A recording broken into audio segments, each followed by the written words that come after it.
Guys, a rival here. Stand by, a rival. Surprise, surprise, motherfucker! The king is back! Conor McGregor is really getting on my damn nerves. He's different. He's not like most guys. If he fights and gets a victory, and he wants this, I'll fuck that little guy up, man. Since the Eddie Alvarez fight, he just has not been competitively very active. The interest in Conor McGregor is rooted in his success in the octagon. Might be a problem for Cowboy. How does this end for Conor McGregor? I don't know. Well, yeah, Conor McGregor's had an interesting 12 or so months, getting into all kinds of trouble, being generally rambunctious. This is a man coming back from not only being away from the sport and coming off a kind of rough loss with a lot of controversy around it, also a man coming back with a lot of personal issues and things that have happened that sort of has beaten his brand name down outside of fighting as well.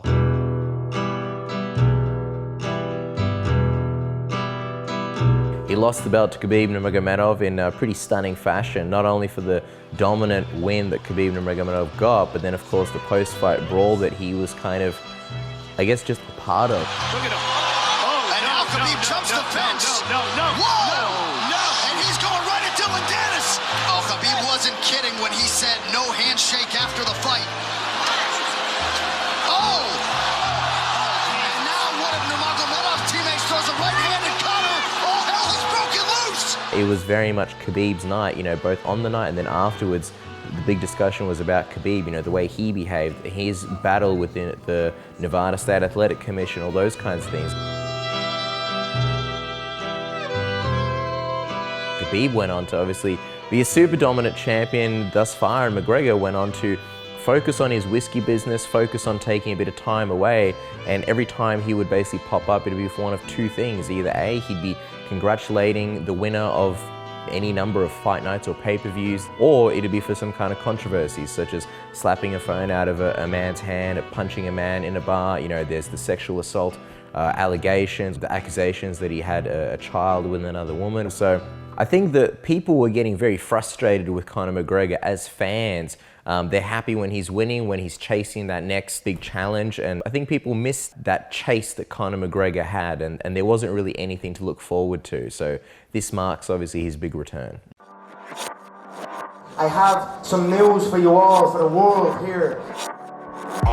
I wish to compete here in Moscow, Russia. We know that, this is known. We know what bout I am seeking here in Mother Russia. The people of Russia deserve this inevitable rematch to take place here in Moscow, and it will happen. However, I am not waiting around for that man. That man is a known pullout, a known fear of risk. He does not take risk. So for me, I am not waiting around. I would like to announce to the public the return of the Notorious Conor McGregor will take place on January 18th in the T-Mobile Arena in Las Vegas, Nevada. It's fascinating because there was a time there where Conor McGregor was really, you know, apart from Ronda Rousey and Brock Lesnar, all the UFC had. And when Brock Lesnar and Ronda Rousey disappeared, you know, there's always that thing of when Conor McGregor comes back, he'll be the biggest star. Now, when he comes back January 18th, make no mistake about it, this man will still make all the headlines he once had.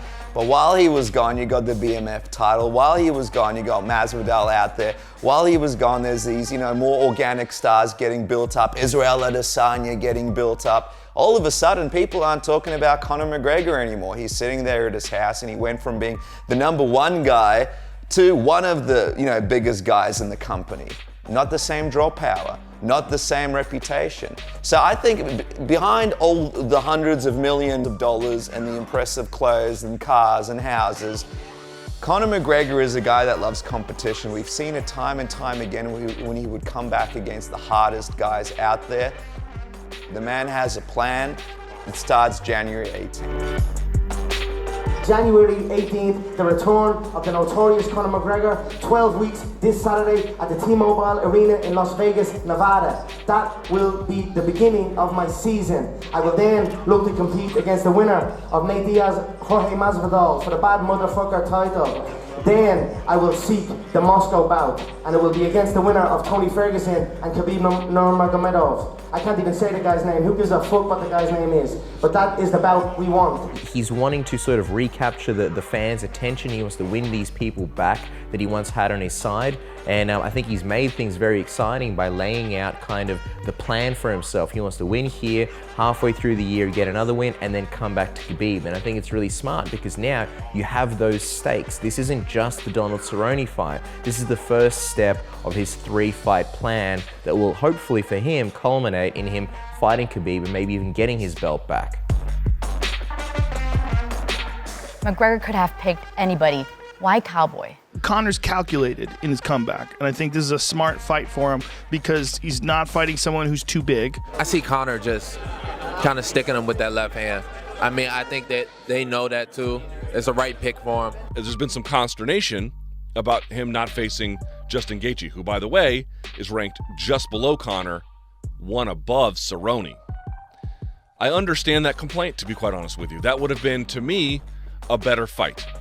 But if you are managing the career of Conor McGregor, if you are advising him about what to do and what not to do, humans respond to incentives. And the incentives in this particular case lean pretty heavily towards Cerrone. But if you look at the way that we do our matchmaking, Conor lost his last fight. Last fight, yeah. Right, and Cerrone lost his last fight. These are 2 top 5 guys fighting each other. Right. For me, I think this is more of a, kind of like an exhibition bout, kind of a chance for Conor McGregor to get back into the state of things. Kind of a smart move by him and his team that he hasn't made before because he's making smarter moves now.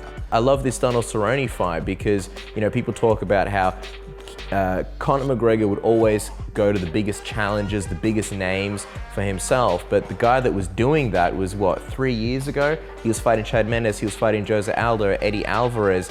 That guy at the moment, he's not here. You can't talk about him in that same breath. He's spent so much time away, and I think he's finding himself just as much as we are sort of discovering, who he's going to be when he comes back. So I think the Cerrone fight makes perfect sense. You don't put him in there with a guy like Justin Gaethje. I think if anyone sort of earned a bit of a warm-up or a tune-up fight, I think it is Conor McGregor. I mean, with Khabib, you had, 2 massive countries. You had Conor with Ireland and, of course, US. You had Khabib with Russia behind him. Also, you had this super heated, almost like a vile rivalry. You had the Dolly incident. This fight was so personal. Whereas with Cerrone, it's a bit more just like a competitive rivalry. Like they had a back and forth at a presser years ago when Conor McGregor was on the rise before his Aldo fight.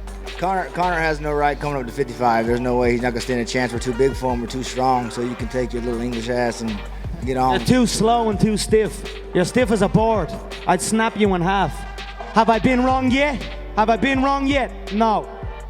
You have a monster right here at 45, Aldo about to beat your ass. You beat nobody, and you think you're gonna come up to 155, make a statement? Come on, man, sit the down. Yeehaw!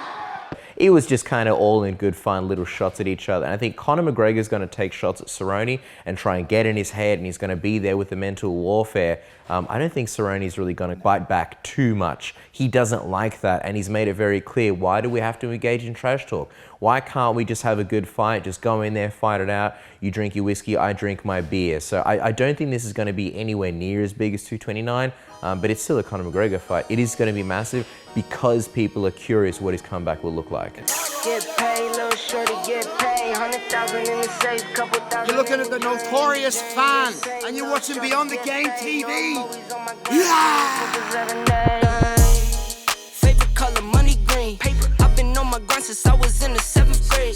Always on my job around that paper like a Michael Scott. Your boyfriend is Dwight, he want my spot, he always run a lot. Conor McGregor fights once in 2020.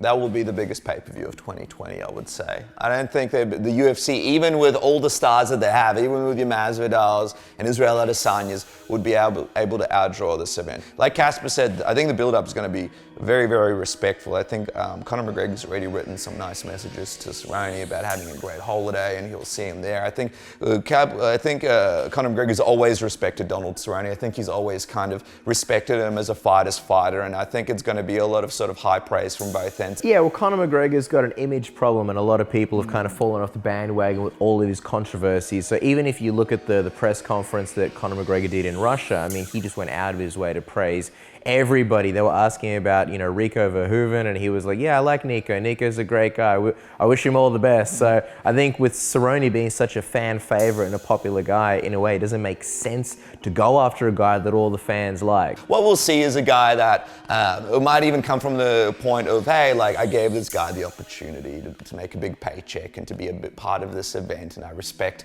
Cowboy Cerrone. I wanted to make sure that he was able to get a huge event like that, and I made that happen for him. It's going to be a lot of smiles, kisses, and hugs. And who will he throw daggers at that fight week? Maybe he doesn't throw any daggers. Maybe he just focuses on the fight, or maybe he starts building to his next fight. It'll be very, very interesting come fight week. Hey guys, I'm Ich, and I'm here to state the obvious, which is that fight week hasn't happened yet, so I'm gonna have to put this video on hold for a little while. But the good news is that I just received an email from the UFC, confirming my media accreditation for UFC 236 in Las Vegas. So I'll be there for the whole fight week with the guys from Submission Radio. Ah, no. So if you enjoyed this documentary so far, you should definitely subscribe, or at the very least come back regularly to this channel. Because in the days leading up to UFC 246, I'll be releasing daily content from press conferences, exclusive interviews, workouts, weigh-ins, all that good stuff.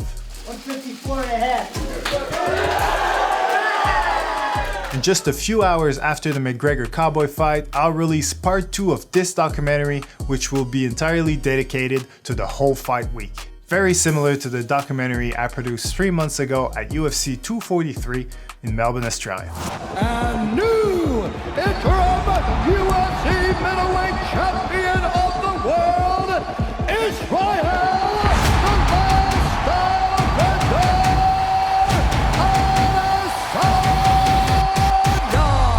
So if you're into that kind of thing, again, make sure you subscribe, and I'll catch you in Vegas. Peace. Get paid, little shorty, get paid. 100,000 in the safe, couple thousand in the gym.